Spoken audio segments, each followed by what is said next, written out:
নমস্কাৰ মই মঞ্জিল বৰা আপোনালোকে এইখিনিলৈকে ভিডিঅ'টো চাইছে যেতিয়া অকণমান সঁচা কথা এটা কম শুনি যাওক যাৰ যাৰ ধৈৰ্য আছে বাকী ৰিলছবোৰ অকণমান পিছত চালেও হ'ব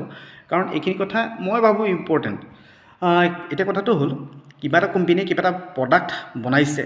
বা লঞ্চ কৰিছে তেতিয়া তেওঁলোকে কি কৰে সেই প্ৰডাক্টটোৰ এডভাৰটাইজ এটা দিয়ে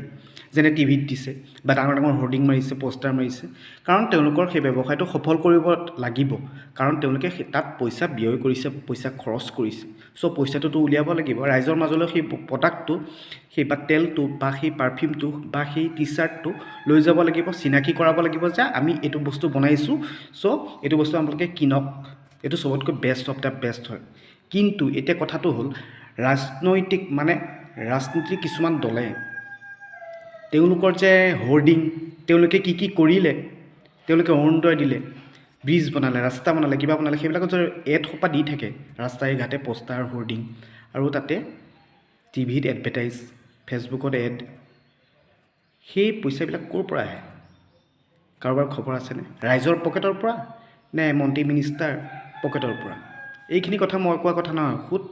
বিজু হাজৰিকা ডাঙৰীয়াই কৈছে 452 কোটি টকা 2021 এডভাৰটাইজৰ নামত খৰচ হৈছে তেন্তে ভাবক এইবিলাক কাৰ টকা আছিল 452 কোটি টকা অকল এড ডিউটি খৰচ পোষ্টাৰ হোৰ্ডিঙৰ নামত খৰচ এইবিলাক যদি দুখীয়া মানুহৰ কামত যদি কিবা কামত লগাব পাৰিলে কিবা এটা ভাল হ'ল হয় এইবিলাক বাদ দিয়ক আৰু বুজিছে